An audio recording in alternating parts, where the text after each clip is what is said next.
Ruchikalam channel. இன்னைக்கு நம்ம பார்க்க போறது babycorn பீஸ் மசாலா. இதுக்கு வந்து நான் babycorn வந்து ஹாட் வாட்டர்ல போட்டு ஒரு 3 minutes வேக வச்சு எடுத்துர்க்கேன். பச்சை பட்டாணி இது ஆப்ஷனல் தான். உங்களுக்கு வேணா போட்டுக்கலாம். எனக்கு கிடைச்சது நான் போடுறேன். 3 வெங்காயம் நான் இந்த மாதிரி பொடிசா கட் பண்ணி எடுத்துர்க்கேன். ஒரு பச்சை மிளகாய் கீறி எடுத்துர்க்கேன். ginger garlic paste, red chilli powder 1 tablespoon, dhania powder 1 tablespoon, jeeragathul 1/4 tablespoon, kasturi methi, manjal thool 1/4 teaspoon, garam masala 1/4 teaspoon. 2 tomato வந்து பல்பா எடுத்துர்க்கேன் மிக்ஸில அரைச்சி. fresh cream 1 tablespoon. ஒரு panல 2 teaspoon oil ஊத்திக்கோங்க. ஃபர்ஸ்ட் இந்த பேபிகான ஒரு ஃப்ரை பண்ணி எடுத்துக்கலாம். வெறும் ஆயில்ல. வேணான்றவங்க இதை விட்டுலாம் இந்த ஸ்டெப்பை. இது கொஞ்சம் கிறிஸ்பினஸ்க்காக நான் போடுறேன். இங்கே பாருங்கள், ஒரு 2 minutes நான் ஃப்ரை பண்ணிட்டேன். இதெல்லாம் லைட்டாக கலர் சேஞ்ச் ஆகிடுது. இப்போ நம்ம ஆஃப் பண்ணிடலாம் கேஸ். அதே பேனில் இப்போ 3 tablespoon எண்ணெய் ஊற்றிக்கோங்க. எண்ணெய் காஞ்ச அப்புறமா பேலீஃப் ஃபஸ்ட்டு போட்டுக்கோங்க. பேலீஃப் பொரியட்டும். எலாச்சி பட்டை கிராம்பு எல்லாத்தையும் போட்டுக்கிறேன். அப்புறம் ஜீரகம் பொரிஞ்சிடுச்சு. இப்போ நான் ஆனியன் போடுறேன். ஆனியன் நல்லா பொடியாக கட் பண்ணிக்கோங்க. நல்லாயிருக்கும். நல்லா சாட்டை பண்ணுங்க.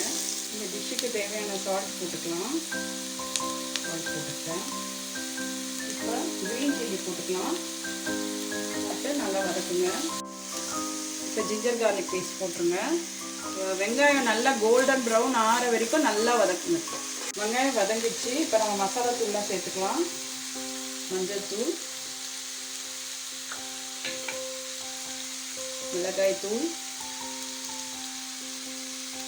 தனியா தூள். மசாலாலே நம்ம இந்த பட்டாணியும் போட்டுக்கலாம். இதை ஒரு 2 minutes வதக்கிட்டு நம்ம தக்காளி பேஸ்ட் போட்டுக்கலாம். டொமேட்டோ பால் ஊற்றிக்கிறேன். ஊற்றிட்டு நல்லா வதக்குங்க. இப்போ இந்த மசாலா இதெல்லாம் போடுறதுக்கு ஒரு 5 minutes மூடி வச்சு லோ ஃப்ளேமில் குக் பண்ணுங்கள். 5 minutesக்கு அப்புறம் நான் ஓப்பன் பண்ணிட்டேன். பாருங்கள், ஆயிலெலாம் கொஞ்சம் வெளியில் வருது பிரிஞ்சு. இப்போ அந்த மசாலா ஸ்மெல்லாம் போயிடுச்சு. இப்போ நம்ம வாட்டர் ஆட் பண்ணிக்கலாம். எவ்வளோ கிரேவி வேணும் அதுக்கேற்ற மாதிரி நம்ம வாட்டர் ஆட் பண்ணிக்கலாம். உங்களுக்கு கிரேவிக்கு ஏற்ற மாதிரி நீங்கள் வாட்டர் ஆட் பண்ணிக்கோங்க. இதோடையே நான் வந்து ஃப்ரெஷ் க்ரீமும் ஆட் பண்ணிடுறேன். வாட்டர் ஆட் பண்ணிவிட்டு இதோடய நான் ஃப்ரெஷ் க்ரீமும் ஆட் பண்ணிடுறேன். ஃப்ரெஷ் க்ரீம் இல்லைனா நீங்கள் முந்திரி கேஷ்யூ பேஸ்ட் கூட போட்டுக்கலாம். டேஸ்ட்டுக்கு தான். நல்லா மிக்ஸ் பண்ணிவிட்டு இப்போ நம்ம இந்த பேபிகார்னை இதில் போட்டுருவோம். போட்டுட்டு இதை 10 minutes சிம்லேயே வச்சு பாயில் பண்ணுங்கள். நல்லா பேபிகார்ன் வெந்துடும். நம்ம கிரேவியும் ரெடி ஆகிடும். இப்போ நான் க்ளோஸ் பண்ணி வச்சிடுறேன். 10 minutes வந்து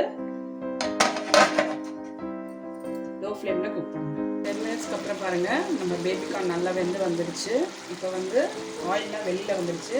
இந்த ஸ்டேஜில் கரம் மசாலாவும் கஸ்தூரி மேத்தியும் போட்டு, கஸ்தூரி மேத்தி எப்போவுமே க்ரஷ் பண்ணி போடுங்க. அப்போ தான் அது டேஸ்ட் நல்லா கொடுக்கும்.